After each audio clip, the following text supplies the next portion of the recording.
प्यारे बच्चों, आज हम सप्तमी कक्षा के अष्टम पाठ की चर्चा करने वाले हैं। तो अष्टम पाठ का नाम है त्रिवर्णः ध्वजा।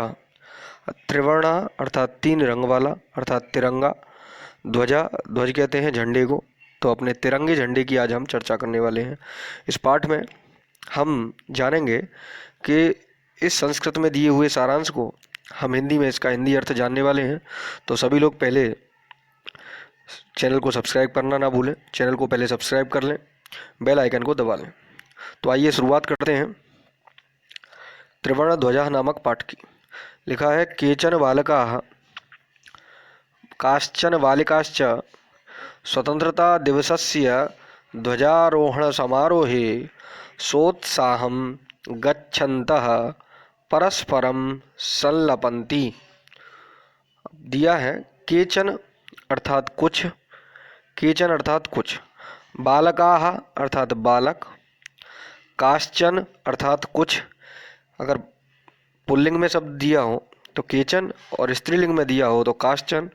तो काश्चन बालकाश्च कुछ बालिकाएं माने कुछ लड़कियां। स्वतंत्रता दिवसस्य, दिवसस्य शब्द षष्ठी में बनता है।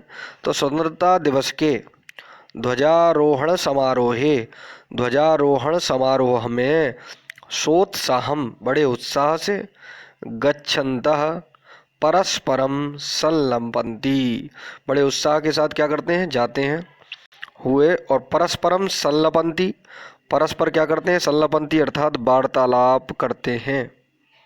ये था आपकी पहली लाइन का अर्थ। अब देवेश ने कुछ प्रश्न किए। देवेशः अद्य स्वतंत्रता दिवसः। देवेश ने कहा अद्य अर्थात आज, और स्व माने होता है कल, स्व माने होता है कल, और हेया माने भी होता है कल। कहीं कहीं आपको हेया भी शब्द देखने को मिल जाएगा। हेया मतलब आधा हा और या, हेया अर्थात कल। दोनों में अंतर क्या है, एक है आने वाला कल अर्थात स्व जो है वो है आने वाला कल, और हेया जो है वो है बीता हुआ कल। तो आगे दिया है इन्होंने अद्य शब्द दिया है। तो अद्य का अर्थ होता है आज। स्वतंत्रता दिवस, आज स्वतंत्रता दिवस है। अस्माकं विद्यालयस्य प्राचार्यः ध्वजारोहणं करिष्यति। अस्माकं माने हमारे, हमारे विद्यालय से माने विद्यालय के, प्राचार्य माने प्रधानाचार्य या प्राचार्य, ध्वजारोहणम करिष्यति अर्थात ध्वजारोहण करेंगे। करिष्यति, स्यति शब्द या इष्यति शब्द कहीं दिया हो तो आप अनुमान लगा लीजिए ये शब्द भविष्यत काल का होगा। किसका होगा, भविष्यत काल का। तो छात्राश्च सांस्कृतिक कार्यक्रमान् प्रस्तोष्यति, प्रस्तोष्यन्ति। तो छात्र और छात्र क्या करेंगे कि सांस्कृतिक कार्यक्रमों को प्रस्तुत करेंगे। प्रस्तोष्यन्ति अर्थात प्रस्तुत करेंगे। अन्ते च, अन्ते माने अंत में, च माने और, मोदकानि मिलिष्यन्ति, मोदकानि अर्थात लड्डू, मिलिष्यन्ति अर्थात मिलेंगे। अंत में क्या मिलेंगे, लड्डू मिलेंगे। जब स्वतंत्रता दिवस होता है तो अंत में क्या मिलते हैं, लड्डू। तो डेविड ने सुची से कहा कि डेविडा शुचे। तो डेविड ने क्या कहा सुची से कि जानासी त्वम, जानती हो तुम, अस्माकं ध्वजा कीदृशः, अस्माकं अर्थात हमारा, ध्वजा अर्थात झंडा, कीदृशा अर्थात कैसा है। तो अस्माकं ध्वजा कीदृशा, हमारा झंडा कैसा है। तो सुची ने क्या उत्तर दिया, अस्माकं देशस्य ध्वजः त्रिवर्णः इति, हमारे देश का ध्वजा अर्थात झंडा, त्रिवर्णः माने तीन रंग वाला अर्थात तिरंगा है। कैसा है, तिरंगा है। तो सलीम बोला, सलीमः रुचेः, सलीम ने रुचि से कहा अयम त्रिवर्णः कथम, अयम अर्थात यह है, त्रिवर्णः अर्थात तिरंगा, कथम माने कैसे है, यह तिरंगा कैसे है।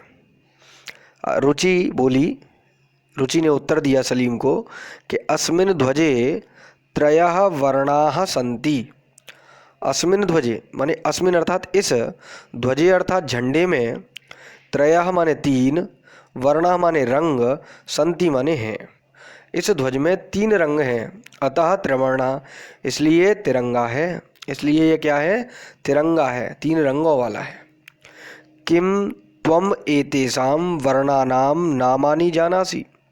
क्या तुम, किम माने क्या, त्वम माने तुम, एतेषां, एतेषां माने इन वर्णानाम अर्थात रंगों के, नामानी माने नाम, जानासी माने जानती हो।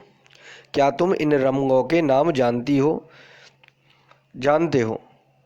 तो सलीम ने कहा, अरे, सलीम ने उत्तर दिया, अरे केसरवर्णः श्वेतः हरितः च एते त्रयः वर्णाः।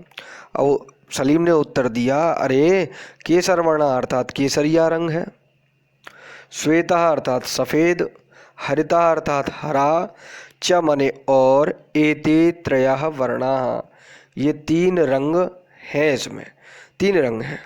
तो इसी बीच में देवेश खड़ा हुआ था, देवेश के मन में प्रश्न आ गया। तो देवेश ने कहा, अस्माकं ध्वजे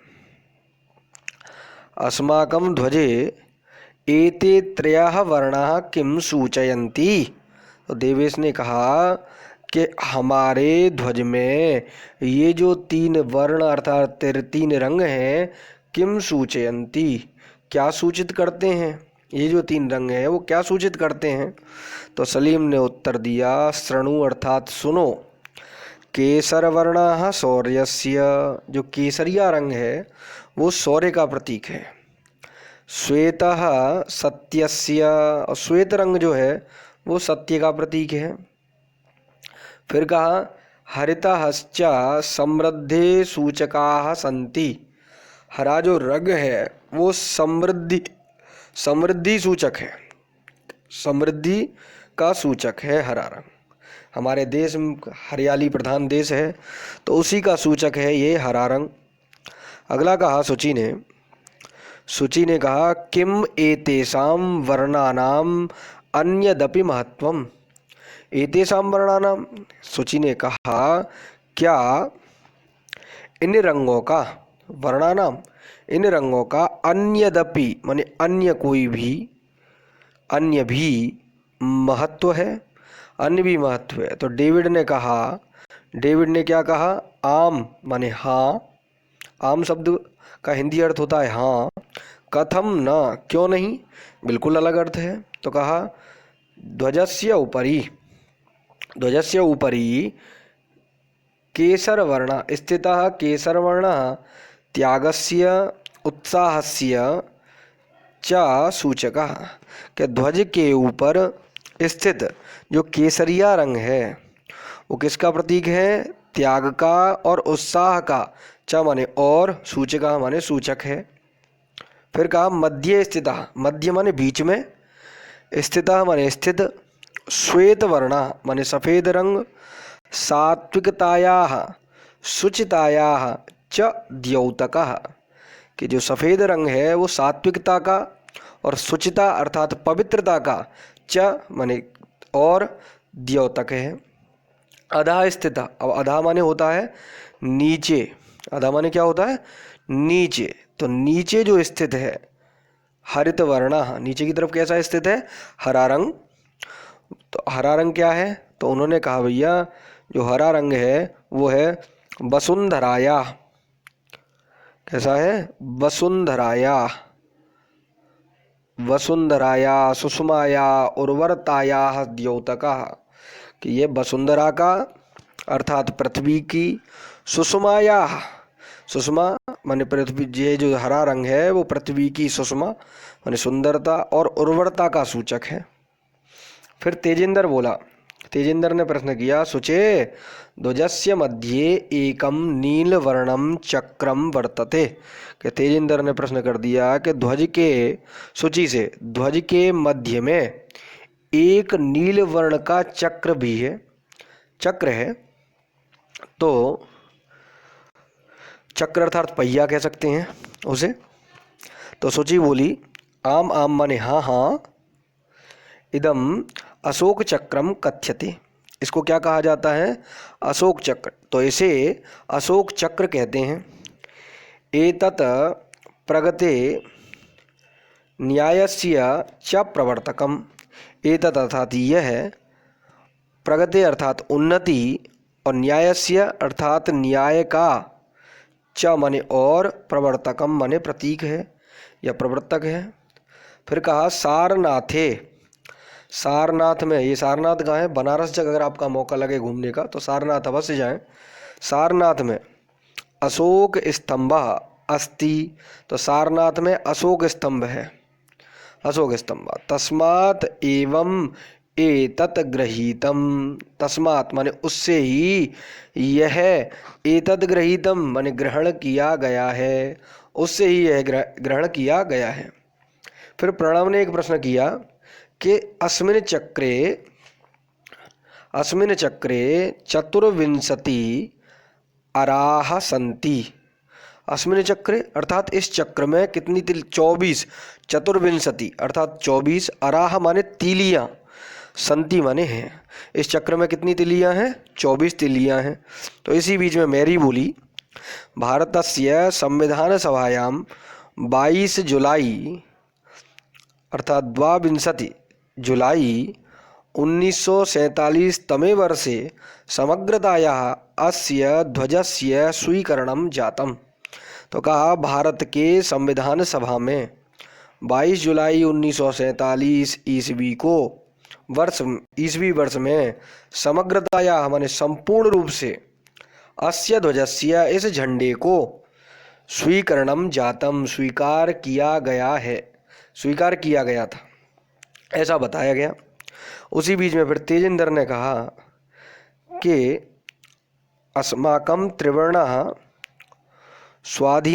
स्वाधीनतया राष्ट्रगौरवस्य च प्रतीकः। अतएव स्वतंत्रता दिवसे गणतंत्र दिवसे च अस्य ध्वजस्य उत्तोलनं समारोहपूर्वकं भवति। अब तेजेंद्र ने कहा कि अस्माकं त्रिवर्णः ध्वजः, हमारा जो 3 रंगों का जो झंडा है अर्थात तिरंगा झंडा है, स्वाधीनतया माने स्वाधीनता, च माने और, राष्ट्र गौरवस्य राष्ट्र गौरव का, प्रतीक अर्थात प्रतीक है। अतएव स्वतंत्रता दिवसे, अतः इसीलिए ही, एवं माने ही, स्वतंत्रता दिवसे, स्वतंत्रता दिवस, और गणतंत्र दिवस है, और गणतंत्र दिवस में, च माने और, अस्य ध्वजस्य इस ध्वज का, उत्तोलनम समारोहम पूर्वकम भवति, इसको क्या करा जाता है? झंडे को फहराया जाता है। उत्तोलन करना माने फहराया, समारोह पूर्वकम, और समारोह पूर्वक फहराया जाता है। इसीलिए आगे कहते हैं जयतु त्रिवर्णः ध्वजः, और जयतु भारतम माने जय हो तिरंगे झंडे की, अर्थात तिरंगे झंडे की जय हो, और जयतु भारतम तो भारत की भी जय हो, या जय हो भारत की। तो ये था आपका अष्टम पाठ त्रिवर्णः ध्वजः। इस पाठ का आपने हिंदी अर्थ तथा पाठ के सार को जाना। इस पाठ में हमारे तिरंगे झंडे के बारे में बहुत कुछ बताया गया था।